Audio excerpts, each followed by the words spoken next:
पर चले, मुझसे बेहतर बने, ये सब बेकार की बातें हैं। और पेरेंट्स, आज तो बच्चों से बात कर रहा हूँ, जैसे मैं पेरेंट्स से बात करता हूँ उनकी बहुत क्लास लगाता हूँ कि पेरेंट होना और बच्चे का दुश्मन होना कई बार बराबर हो जाता है।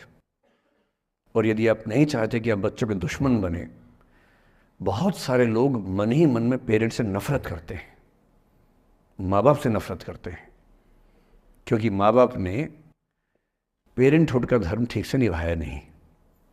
उन्होंने इतनी इच्छाएं थोपी, इतने दबाव बनाए कि बच्चों को ज़िंदगी के कई फैसले इस दबाव में करने पड़े कि मेरे पेरेंट्स ये चाहते हैं, वो बन ही नहीं पाए जो वो थे। और दुनिया में सबसे बुरी स्थिति है वो न हो पाना जो आप हैं। अपनी सहजता से दूर होना, इससे बड़ी बुरी कोई स्थिति नहीं। साहित्य में इस पर खूब लिखा गया है। कामायनी एक रचना बड़ी प्रसिद्ध है जयशंकर प्रसाद की, उसमें मूल समस्या ही ये है, ज्ञान दूर कुछ क्रिया भिन्न है, इच्छा क्यों पूरी हो मन की, एक दूसरे से न मिल सके यही विडंबना है जीवन की। आपका दिमाग कुछ कहता है, दिल कुछ कहता है, कर कुछ हो रहे हैं आप। जिस व्यक्ति का दिमाग, दिल और हरकतें आपस में कनेक्टेड हैं, कंसिस्टेंट हैं, उससे ज़्यादा सुखी कोई मनुष्य नहीं है। इसलिए मैं अक्सर कहता हूँ कि आप खुश हैं या नहीं, इसका सबसे बड़ा पैरामीटर ये है, आपका दिमाग, आपका दिल, आपकी हरकतें, आपके एक्ट्स अगर कंसिस्टेंट हैं, कोहेरेंट हैं, कनेक्टेड हैं, इंटीग्रेटेड हैं, तो आपसे ज़्यादा सुखी कोई नहीं है। और यदि आप पूरी ज़िंदगी केवल निभाने में खर्च कर देते हैं तो ठीक है, दुनिया की निगाह में आप सफल होंगे, पर किस दिन खबर आ सकती है कि अच्छे आदमी थे, नहीं झेल पाए, नहीं झेल पाए, अंत में दिल का दौरा पड़ जाता है, बीपी हो जाता है, डायबिटीज़ हो जाता है। बच्चे बोलते हैं कि डायबिटीज़ चीनी खाने से होता है, बेकार बात है, डायबिटीज़ स्ट्रेस से होता है। डायबिटीज़ होने के बाद चीनी खाना मना है। चीनी खाने से आज तक किसी को डायबिटीज़ नहीं हुआ है। डायबिटीज़ केवल तनाव से होता है। तनाव पहले ही दुनिया में इतने सारे हैं, नौकरी के तनाव, कितने झंझट दुनिया में हैं, उसके ऊपर से अपने स्वभाव से दूर होने का तनाव, कितना बड़ा तनाव है, क्यों पालना चाहिए। तो मैं कुछ सूत्रों में आपको बात बताता हूँ। इस उम्र में आप कितना उसको फॉलो कर पाएंगे मुझे नहीं पता, लेकिन कोशिश करेंगे तो कुछ तो फ़ायदा हुआ ही। पहला सूत्र मेरा आप लोगों के लिए ये है कि जब आप किसी को पसंद करें और वो आपको पसंद ना करे तो टेंशन नहीं लेनी है, तेज़ाब तो नहीं उठाना है। ठीक, कई लोग इस मूड में रहते हैं, मुझे पसंद नहीं करेगी, मैं राजा हूं, मैं नवाब हूं, मुझे पसंद नहीं करेगी। अरे तू क्या है भाई, नहीं पसंद हो तो नहीं पसंद हो, ये क्या बात हुई। सबसे पहले अपने अंदर से लोकतांत्रिक बनिए, डेमोक्रेटिक बनिए। जैसे आपको हक है किसी व्यक्ति को पसंद करने का, उसको भी हक है किसी को पसंद या नापसंद करने का। यदि कोई ऐसा व्यक्ति जिसको आप पसंद नहीं करते वो आपको प्रपोज करे तो आप उसको मना ही तो करेंगे। बस मना इज्जत से कीजिए, किसी को बेआबरू करके मत भेजिए। ये नहीं कि अच्छा तुम शीशा देखा है कभी, रुको रुको आईना मेरी जेब में लो, ऐसे नहीं करना है। बड़े बेआबरू होकर तेरे कूचे से हम निकले, वो वाला भाव जो गालिब को आया था वो भाव नहीं आना चाहिए। अगर कोई आपको कभी प्रपोज करे, आप लोगों की उम्र है, ये सब चलता ही होगा आप लोगों के बीच में, मैं आपके टीचर से सामने बोल रहा हूँ, लेकिन मैं ऐसा ही हूँ, मैं जानता हूँ कि आपकी उम्र में से होता होगा, सब जानते हैं तो होता ही होगा। कभी किसी से ये उम्मीद मत करना कि वो आपको पसंद करे ही करे। यदि कोई रिजेक्ट करे, बस हाँ, रिजेक्शन थोड़ा प्यार से होना चाहिए, बदतमीजी से नहीं होना चाहिए। उसके अधिकारों का उतना ही सम्मान कर रहे हैं जितना आप अपने अधिकार का सम्मान करते हैं कि ठीक है भाई, आपको मैं पसंद नहीं, कोई बात नहीं, तू नहीं कोई और सही, कोई और नहीं कोई और सही, बहुत लंबी है जमी मिलेंगे लाख हंसी, इस जमाने में सनम तू अकेली तो नहीं। कितने लोग हैं दुनिया में, ऐसा क्या है। और मैंने बहुत प्यारे प्यारे बच्चों को देखा रोते बिलखते हुए कि मैंने उसको प्रपोज किया, उसने मुझे मना कर दिया। अंकल, छोटे छोटे बच्चे आजकल मुझे लव गुरु मानते हैं अपने आसपास। वो मेरे पास आके ऐसी ऐसी बातें बताते हैं, बड़ी क्यूट तोतली आवाज़ में, मैंने उसको प्रपोज किया, उसने मुझे ऐसे वाली आवाज़ में एकदम रोते बिलखते हुए। तो मैं बोलता हूँ बधाई हो बहुत बहुत तुम्हें, कॉन्ग्रेचुलेशन। मैंने अपनी ज़िंदगी में ऐसे 50 मामले देखे और 50 में से कम 49 मामले में जब कहीं दिल नहीं लगा, बाद में उससे बेहतर ही व्यक्ति मिला। अगर कभी ऐसा हो ना, मन ही मन में बधाई देना अपने आप को कि बच गया। हाँ बोल देता तो फंस जाती, हाँ बोल देते तो मर जाता।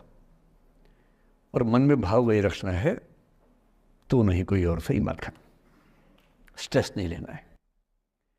मैं जानता हूं कि आपकी उम्र में आसान नहीं होता, आपको रात रात भर सपने आएंगे, बेचैनी होगी, करवटें बदलते रहे सारी रात हम, आपकी कसम आपकी कसम, ये सब ड्रामा होता है।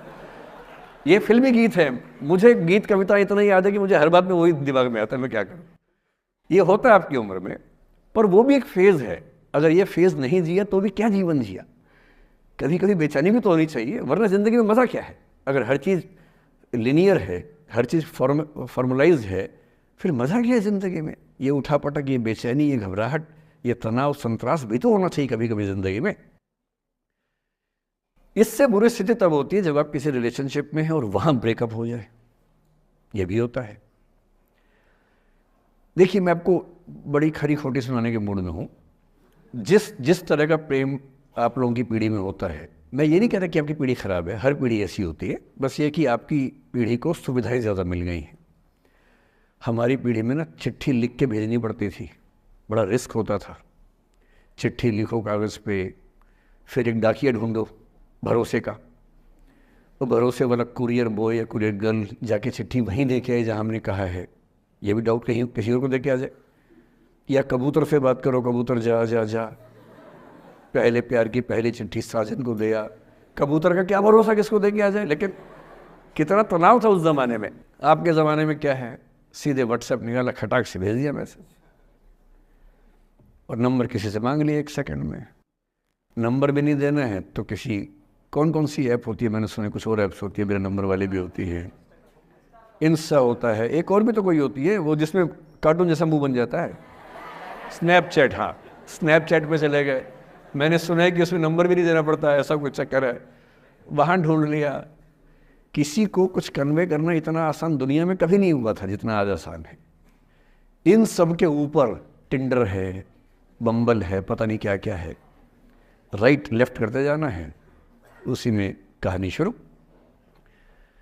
पर ये कहानियाँ जितने हल्के तरीके से शुरू होती हैं, मैं दावे से कह रहा हूँ कि 100 में से 99 अट्रैक्शंस 1 से 2 महीने में ख़त्म हो जाते हैं। क्योंकि आप जिसके प्रति अट्रैक्टेड थे ना, वो तो उसका बाहर का परसोना था। जहाँ परिचय गहरा होता है, असलियत सामने आ जाती है, और जब असलियत सामने आती है झेलना बड़ा मुश्किल होता है। आपके सपने टूट जाते हैं। आप जिस छवि पे दीवाने हुए थे, वो छवि तो सिर्फ छवि थी, वो तो इंसान नहीं था वैसा। 99% केसेस में मेरा ख्याल है कि अट्रैक्शन 1-2 महीने में समाप्त होता है। उसके बाद तो एक बोझ है जो आप ढो रहे हैं। कभी कभी होता है कि दोनों का खत्म हुआ तो बात आसान है, कभी कभी किसी एक का खत्म होता है, एक का नहीं होता है, वहाँ मामला मुश्किल हो जाता है। तो ऐसा हो सकता है आपके जीवन में कि दूसरा साथी आपका ये कहे कि भैया देखो, मैं तुम्हारे साथ कुछ महीने से हूँ, पर मुझे अब अच्छा नहीं लग रहा, मैं ब्रेकअप करना चाहता हूँ। मैं आपसे ये निवेदन करूँगा कि ये मान के मत चलना कि उसने आपको धोखा दिया है, क्योंकि बच्चे तुरंत उस मुद्रा में आते हैं, अच्छा अब मैं कुल्हाड़ी उठा लूँगी, अब मैं तेज़ाब उठा लूँगा, तूने मुझे धोखा दिया है, तूने मुझे चीट किया है, you are a cheat, you are a liar, you are a पता नहीं क्या क्या। पता, इंग्लिश में गालियाँ बड़ी सुंदर देते हैं बच्चे। मैं ये कहना चाह रहा हूँ कि इस बात की संभावना मान के चलिए कि हो सकता है कि आपके साथ 2 महीने रहने के बाद सच में उसको ये लग जाए कि आपके साथ ट्यूनिंग ठीक नहीं है, या आपको लग जाए कि आपकी ट्यूनिंग उस व्यक्ति के साथ ठीक नहीं है। और किसी मुर्दा को अपने पास पकड़ के रखना उसका मज़ा नहीं है। आप किसी को बांध तो लेंगे, पर जब उसका दिल आपके पास है ही नहीं, दिल विहीन लाश अपने पास टिका के रखना, एक मुर्दे को बांध के रखना, इससे बेहतर है जाने दो। बांधना नहीं, बांधते वो हैं जिनमें असुरक्षा बहुत ज़्यादा होती है। उस असुरक्षा से बचने का उपाय खुद को बेहतर बनाना है। आप इतने बेहतर हों कि आपको चाहने के लिए हज़ारों लोग हों। क्यों आप इतना डिपेंडेंट होते हैं कि इस एक व्यक्ति के अलावा मेरा कोई है ही नहीं दुनिया में, ऐसा क्यों सोचना है। और ऐसे ही मामले में ये करना है वो अफसाना जिसे अंजाम तक लाना ना हो मुमकिन, उसे एक खूबसूरत मोड़ देकर छोड़ना अच्छा। और ये खूबसूरत मोड़ कैसे होगा? अगर कोई जाना चाह रहा है तो आपके पास 3 ऑप्शंस हैं। एक, ना उसको अच्छे से बात करे ना ख़राब से बात करे, न्यूट्रल होके जाने दे। एक, उसको धमकी दे, बर्बाद कर दूंगा, छोड़ूंगा नहीं, तो निकल के देख घर से, तेरे एड्रेस पता करवा लूँगा, मेरे साथ 50 दोस्त हैं, मेरे सारे आवारा हैं, सारे बेरोज़गार हैं, सारे कुंठित लोग हैं, सारे गुंडे मवाली हैं, उनका धंधा यही है, तेरे पीछे छोड़ दूंगा सबको। एक ये तरीका है। और तीसरा ये कि ठीक है यार, ऑल द बेस्ट, जा सिमरन जा, जी ले अपनी ज़िंदगी। अरे ठीक है, हो सकता है मैं तुझे ठीक नहीं लगा, कोई बात नहीं, लेकिन किसी से मिलो तो बढ़िया से मिलना, तेरी ज़िंदगी अच्छी हो, मैं भी ढूंढ ही लूँगा किसी न किसी को, थोड़ी हेल्प कर दियो, कहीं इंट्रो करवा दियो मेरी भी, लेकिन ठीक है तू भी जा। ये होता है खूबसूरत मोड़ देकर छोड़ना अच्छा। चिपकू नहीं बनना है किसी के पीछे, ना बोरा जाना है कि तुम जाओ, मैं तो दीवाना, स्थाई दीवाना हूँ तुम्हारा। कोई जब तुम्हारा हृदय तोड़ दे, तड़पता हुआ जब तुम्हें छोड़ दे, तब तुम मेरे पास आना प्रिय, मेरा दर खुला है